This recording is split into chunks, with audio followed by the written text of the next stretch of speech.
Mr. Lesko. Matthew. Matthew, nice to meet you, sir. My pleasure. No, How's when everything people going today? good, good. No, when people say Mr. Lesko, I look for my father. He died long ago.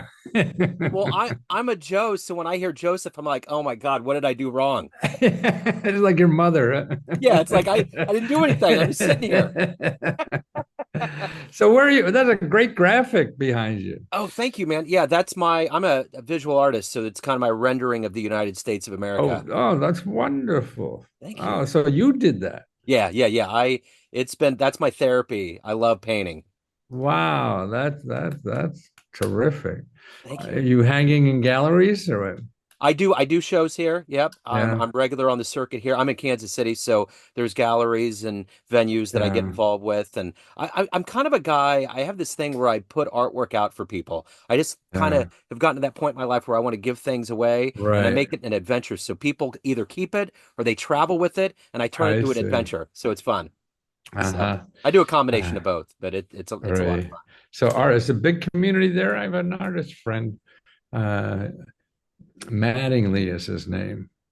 Uh, doesn't ring a bell, but big city. Yeah, well, I mean, it's a surprising arts, and I mean, we Yeah, get pigeonholed being in a cow town, but there's a lot of right. arts and culture here, and I Yeah, mean, it didn't hurt that we have Saint Mahomes on his magic horse giving us a I see. dynasty, right? But overall, it's a pretty cool town. Yeah. So, so where are you located?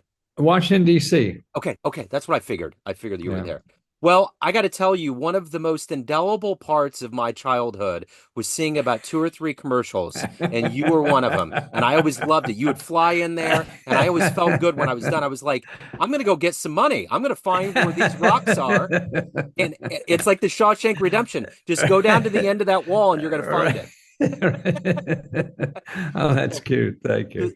thank you so much for taking a minute out today. Hey, I mean, like an artist or anything, if you have a talent or whatever, if you can't help people, if they don't know it, you can't help anybody. I mean, I find I have to be twice as creative getting the work out as doing the work.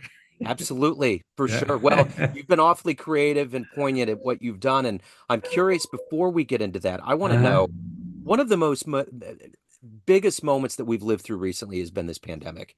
How did Right. that affect you and the way that you do your work and influence It people? was incredibly helpful.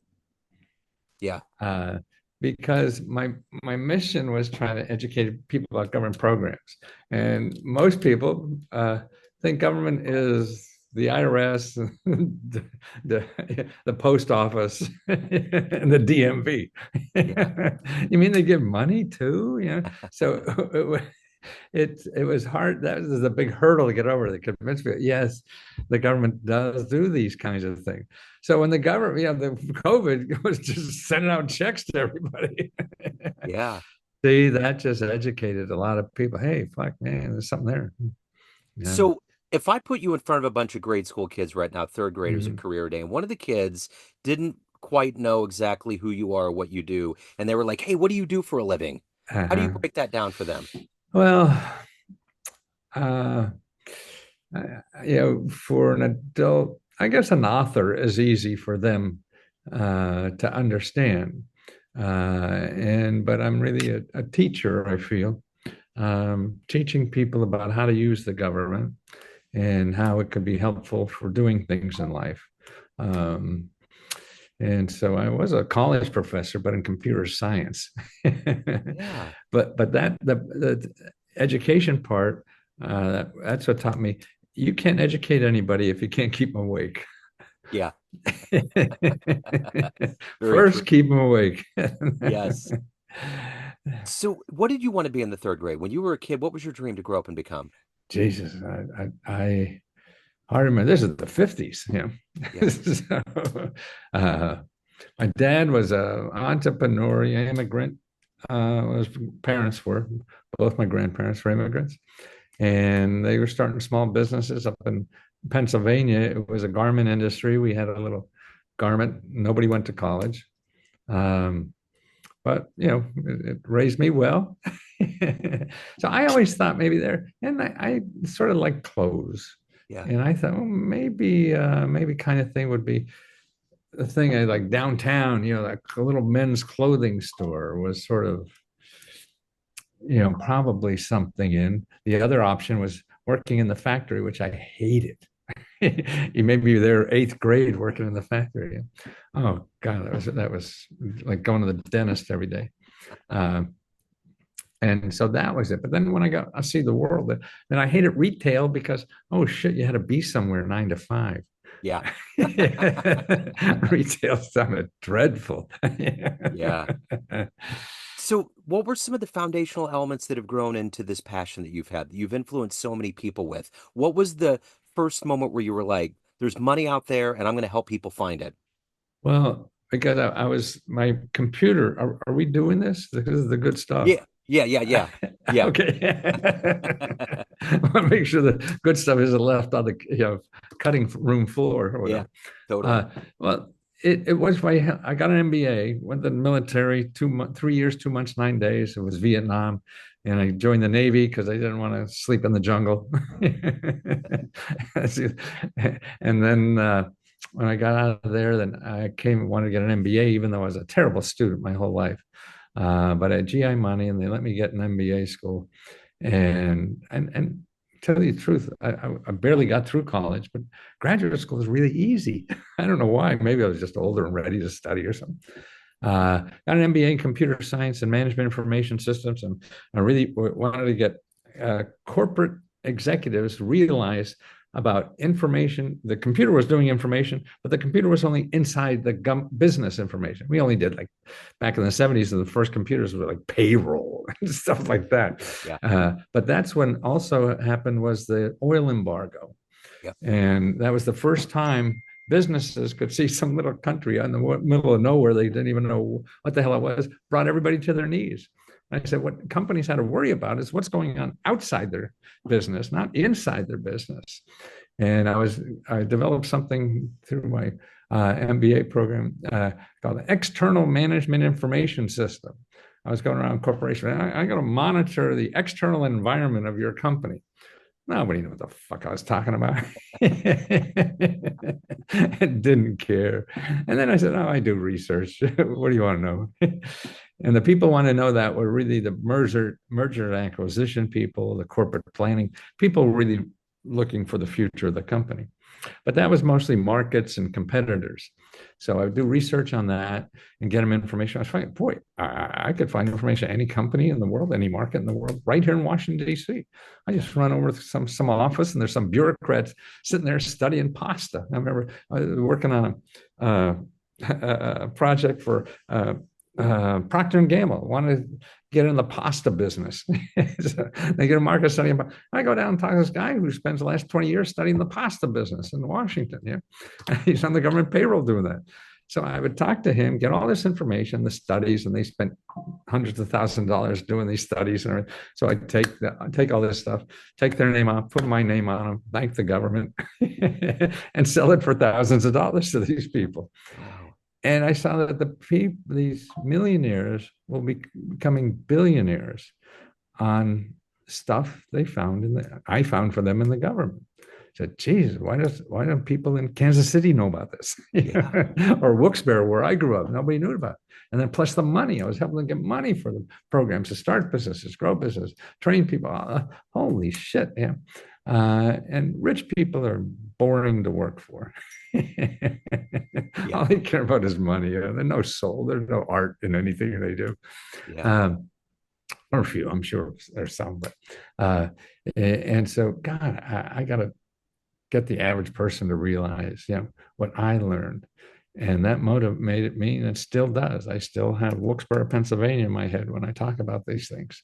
I'm not talking to some sophisticated person, and no matter what happens, I keep reinventing it in a way, because then I did books. So that's how the average person did.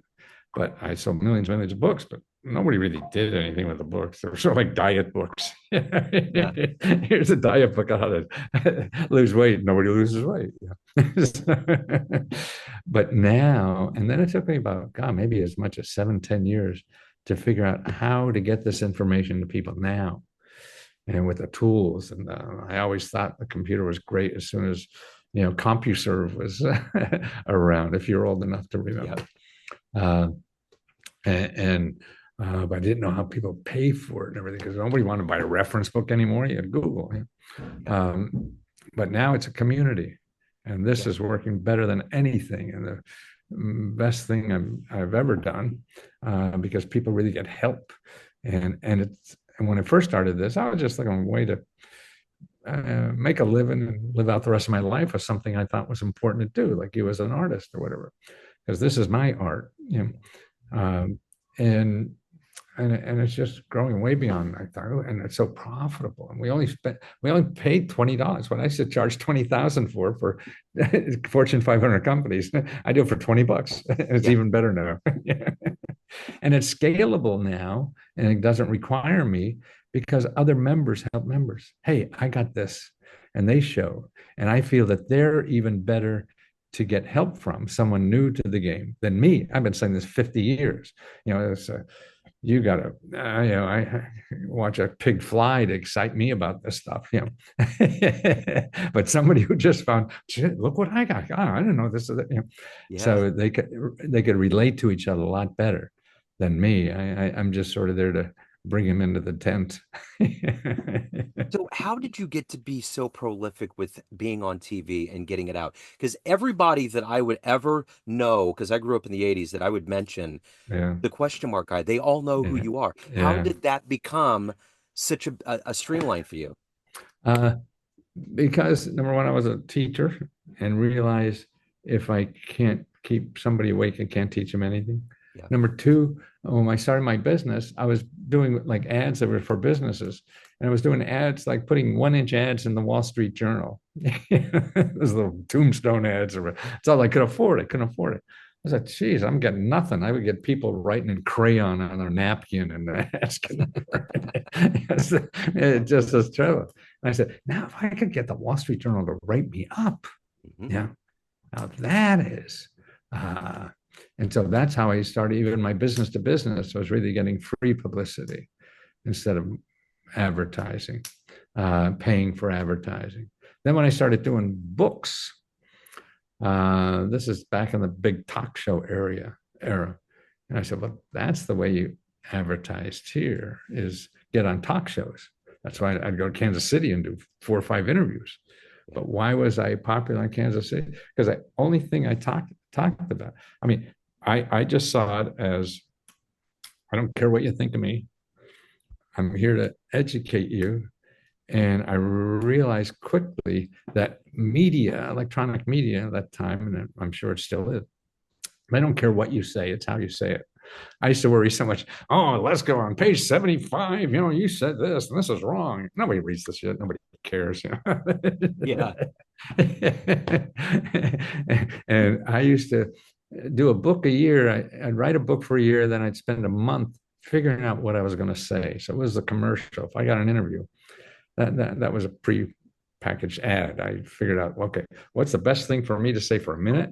Because if I come to Kansas City, I do maybe the new news Yeah. and I only get 60 seconds. So I don't have 60 seconds to waste on answering your question. And so I'd have the 5 things that this is for 1 minute, this is for 5 minutes, this is for 80 minutes. And if it's more than 7 minutes, it'll all come out. It doesn't matter. So like doing the hour talk shows, it'll all come out. It doesn't matter. But the short ones, and I remember like on the Today Show, I forget who it was, Jane Pauley or somebody like that. Oh, Matthew, aren't these applications difficult or whatever? And the easiest thing I do to get that out of the way, yes, you're right, Jane. But did you know you could get a house for $1? Yeah. Right. It's like Trump. Right. He doesn't Yeah. answer questions. Right. Exactly. He answers the what you should have asked. Uh-huh. Yes. And all So, politicians do that. oh, But they do. also, Trump, I see, Jesus, that's what I do. I mean, he throws such a show and is so outrageous and everything. That's what gets the camera. That's what gets the media. I mean, his first campaign, he didn't spend a dollar, I think, on Yeah. media. He'd just say outrageous, crazy shit. Uh-huh. And they just fell for it. They just went for it. Absolutely right. So, who's been a hero for you? Who's been a motivator for you in all this work that you've done? Well, in my work, I remember it was on top. Don't have, I never did or whatever for some reason. I'm not egotistical. I feel like a pretty mediocre person. So it's not, but I don't know why I never, but I was on some talk show, a big panel, like a Shark Tank thing or something like that. And there was a bunch of us infomercial people on it. They wanted to know who our um, heroes were. And I was thinking hard. And what amazes me is was came up with Muhammad Ali, Yeah. and I'm at 81. I forget a lot of names. Yeah. The guy who brought South Africa out, Mandela. Nelson Mandela. Yeah. These two people that went to jail for their principles, gave up everything. I mean, what? I mean, God, I mean, we don't do that in this country. People don't do that. I mean, have something. That's what I think life really is having something bigger than you to worry about, because then all that little hurts and pains and all that beat up we all get in life is easier to handle if you're trying to do something bigger than you. And that's what keeps me going now at 81. Retiring sounds like I might as well be under the ground. Yeah. Yeah. And Yeah. it also keeps me involved and healthier and mentally healthier. Always kept me mentally healthier. Yeah. So there Yeah. were the two kind of, and it surprised me back then. I mean, this is probably 20 years ago or so. It was two black guys. But Muhammad Ali, my Muhammad Ali story, I used to give seminars in fancy hotels when I was doing business to business. I would teach corporate executives how to get information in Washington. And so I'd go, because I was so insecure about my information, I'd just have the seminar in the fanciest hotel. So they think it's great shit. Yeah. Instead of the Howard Johnson's or something. And we were in some fancy hotel going to talk to like Fortune 500 marketing people or something like that. And my staff found that Muhammad Ali was like in a next thing promoting toothpaste, some PSA kind of stuff. And they brought him over to meet me. And I was up giving the head of the thing, giving that, you come up to shake my hand, and I fell on the ground when he shook my hand, like he beat me up. I'll go for a gag anyway. Awesome. And he was terrific. He said, "Well, Lesko. Howard Cosell makes a lot of money making an ass of himself. What's your excuse?" That's great. Yeah, he's a special guy. Wow. So you got to meet your hero. That's wonderful, man. Yeah. So let me But he ask you this. wasn't at the time. I didn't even know. Right. Yeah, of course. Yeah, yeah. Yeah. That was before I had to say who my hero was later. Yeah. So let me ask you this. In the early days, what was one of the Uh, best fan letters you've ever got that really kind of fueled and put things in perspective? it it always does. I still get, now of course I get more of them myself, but it always, it's, I think as an artist, I mean, sure with you, anybody who says he loves your shit, man, Yeah, I get it. nothing is better. I mean, we're here like you. I mean, Smiley, come here. Can you just look at it? I want my wife to see this. This is the lady who lets me live with her. I Oh, That's his work. He's in oh, Kansas City. oh, Isn't Mattingly there? but not right there. Yeah, Right. right. Yeah. well, thank Oh you. my goodness. Yeah, that's thank you. It's therapy. I love painting. So it's good, but Mm, it's a rendering of the United States. Yeah, no, it's yeah, obvious. right. Well, cool. It looks a Yeah. little like our heart. Yeah. Oh yeah. Let me show you my Let me wall. Yeah, close the totally. Yeah. door. Yeah. Uh, It's sort of that 3D. Oh yeah. Yeah. That's awesome. And then I don't know if you could see over here. We have see that Oh yeah, yeah, I see it over there on the corner. yeah. Yeah, Now yeah, that's to the bathroom, yeah. and then I have a hold on. Yeah.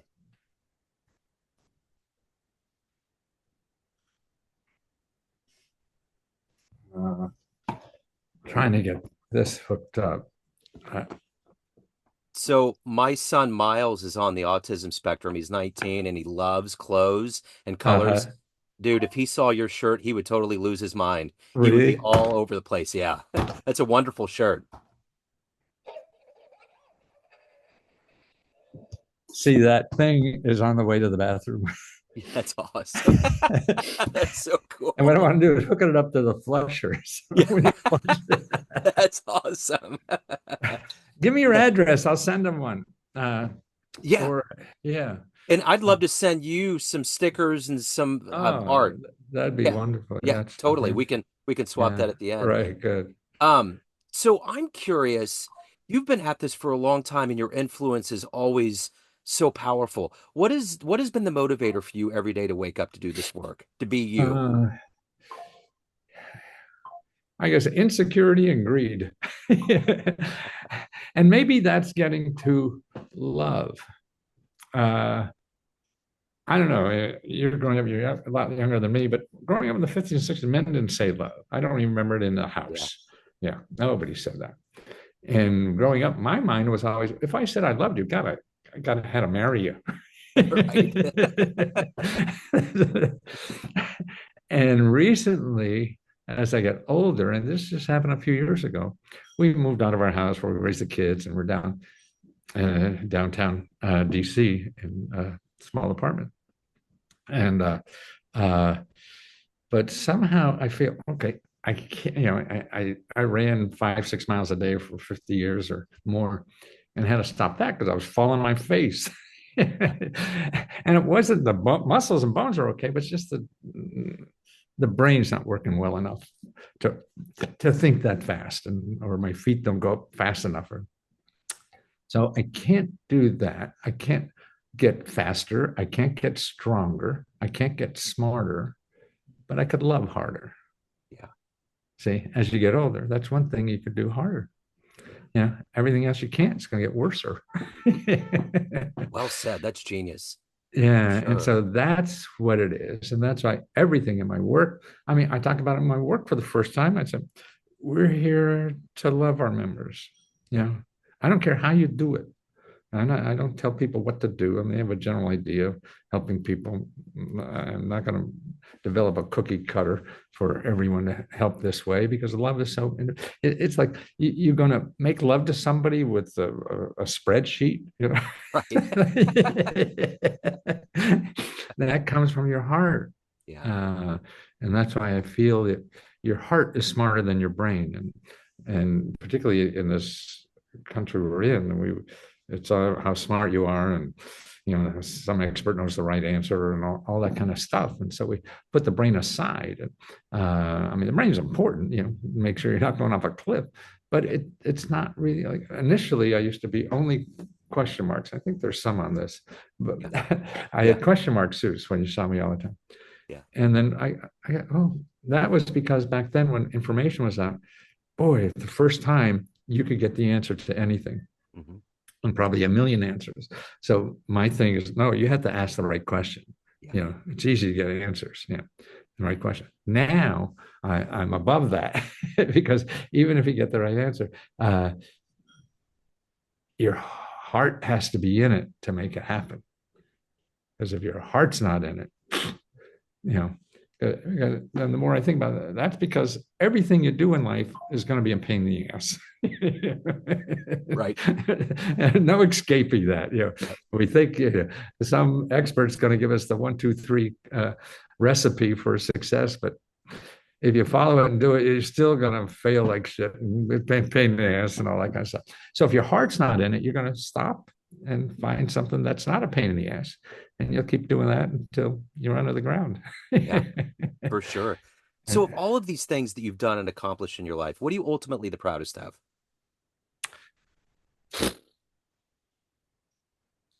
initially being on the New York Times bestseller list. Well, that's a fucking Mars, man. I funked English in high school, college, everything. Yeah. Barely and been kicked out of high school for grades or being a smart ass more. In college, barely got through. And so never an intellectual. And so like being on the New York Times, that was just, and twice, holy shit. Yeah. Yeah. But I see that, and it doesn't even mean as much now as it, it does. People say, New York, what? Right. Is that on YouTube? So I don't know. It is, I think, my kids, seeing what happened to them. Yeah. And I didn't have a way to do it. It was really, what I learned from them too is that I didn't know the answer to any of their problems. But it felt like if I just paid attention, yeah, that was a thing, And I didn't yell at them to study in their room. If I sat with them to study for an hour, that was all we just want is attention. I saw so many things. I'm very fortunate. The kids, I learned so much from them and have, because God, if you live long, what you learned to be successful where you are, even at your age, that's not going to work anymore. Right. And your kid, who is 18, 19-year-old, he has a better idea what the future is because you're not, invested in any skills and techniques that you've invested in all these years that finally worked. Yeah. They keep changing the game on us. It's sort of like grade school and then high school. Oh fuck. Yeah. Right. 100%. Yeah. Yeah. So that's So why I like young people around, because they're struggling through without the baggage of success. yeah. Yeah. And that is, we live in an apartment building. There's 70 units in here. Half the people are certainly under 40, probably even more. And they're smaller apartments, mostly one bedroom. But we bought two together and made them work. Because we have two grandkids in the area too. So when they come over, we needed more room. Yeah. And it's fun to watch them struggle. And I'm more social now than I've ever been. I mean, in 40 years living in the suburbs, whatever. If I threw one party, I think was a lot. Yeah. I came down here the first year, I threw 7 parties. Wow. And for the whole, all the neighbors. This weekend, we had 4 rock and roll bands in our driveway. Right on. That's awesome. How do you get community? And that's why the community, to me, is so, they don't seem to be, I didn't do this, who knows why, in the suburbs, but here, your people in the elevator, they live this next to you. I mean, I lived downtown before, but it was never close like now. I feel it's to know people individually who are just 6 inches away is very comforting. Yeah. And Yeah. I work on that because it's selfish. See, Right. that's what grows my heart. Yeah. It is loving everybody I can more. And that's selfish. It's not for them. Right. Right. It's for me. I get it. Totally do. Yeah. So at the end of the day, everyone out there has a perception of you. You have a persona, you have family, friends, Right. everyone that gets your book, everyone in your community, but you run the show. What's your perception of you? Who do you think you are? Scared. Not less at this age. I'm more comfortable. Before I did anything, I would have been pissed if I died. At 32 or something, after 3 failing businesses and all that kind of stuff. And now, yeah, but I'm working on that now. I mean, I get more love now than I've ever felt. And I could love harder, even my relationship with Smiley. I mean, we've been together 40, I think 42, Yeah. whatever our oldest kid is. Yeah. And even the sex is better than ever. Yeah. It's just, I don't know what it is. And we all could do it. It's in us. We all wait for somebody else to make it better, but Right. It's us, because then it reflects back somehow. Yeah, I don't know. No, that's such a wonderful answer. So if anyone wants to get involved with your community, any of the good business in your world, where do they go? Leskohelp.com. Okay. Okay. This, So I just noticed that is not your wall. That's an but image. yes, it is an image. I wish it was. Well, that original painting, my wife's a high school teacher, and Oh, it's in, wonderful. yeah, she teaches English, so it's in her room. So yeah, Oh, so wonderful. she has first dibs on all my stuff. I So say, her room's full of artwork. oh, that's great. So Oh, that's yeah, a wonderful. Wow. So what do you do professionally then, besides I, the artwork? I'm a busybody, man. I'm an IT technician for a large school district here in Kansas City. Uh-huh. I Oh, do neat. podcasting. I'm a visual artist. I just released my first book. On what? And I love my family. My son, we're around each other all the time. And Right. yeah, Wonderful. so just so many things. What's the book?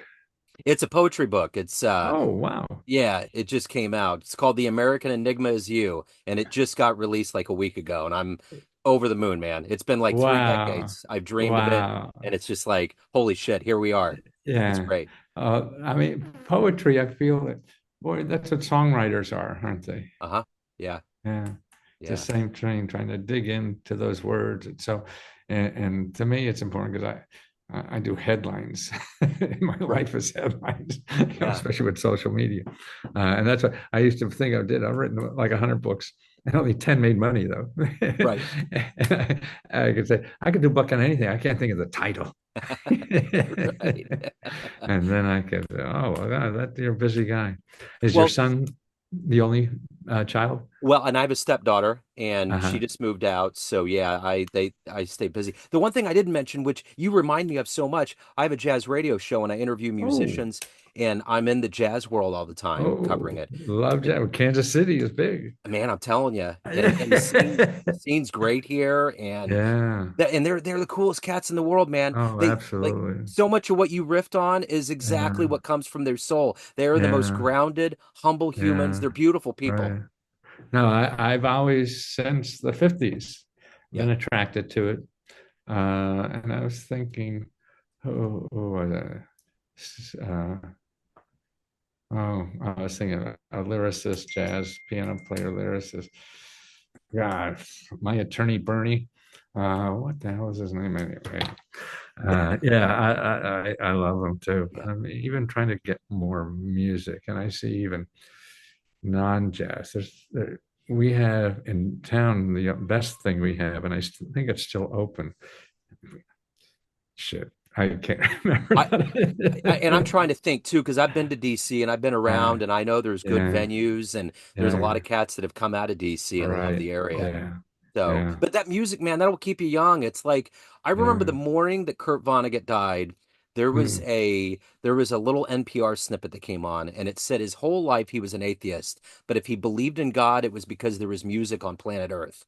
And I Wow, just, you know, that's wonderful. Yeah, so it's no, and that's the truth. I mean, oh no, and that's why I'm attracted to artists. And see, like you, and then I had an art, and I always, as a young person, I was always envious of any artist. You know, even they were a dancer, an actor, or whatever, musician. I had none of that. But then I really learned we're all artists at something. yes. You know, and if you find your art, which I did, Yep. then I have to do it. Yeah. You know, it's not, yeah, that's why. And the traditional artists, well, those people knew what the fuck they had to do. What do I mean? I have to be a salesman? No. Right. That's another funny thing because I am thought because of infomercials and everything, people think I'm one of the biggest hucksters in the country. And I don't see it as me selling at all. Right. Yeah, I'm just educating. Yeah. Yeah, you are. You totally are. That's all I ever got. So, Yeah. so I'm curious, was it like a pressure cooker up there until yesterday with all this election stuff? How does it feel to be up there in DC when this is Yeah, happening? we're really involved, and it's certainly it's all Democrats, so everybody's very sad today. So am I. And I have a boy that works very close with actually with the Surgeon General, and he's been in it from Obama. And that was another thing. This is where I got the thing about your heart smarter than your brain. Just got out of college. He came back to Washington, trying to get a job on the Hill or something like that. Couldn't get a job. And got in some PR firm or something like that. And didn't like it. And I got together and we were talking. And he said, "Boy, I read this book about the Obama guy who's going to run for president." Yeah. He didn't know. I didn't even know anything about him, but he was just starting. I said, "Yeah, I want to go work for him."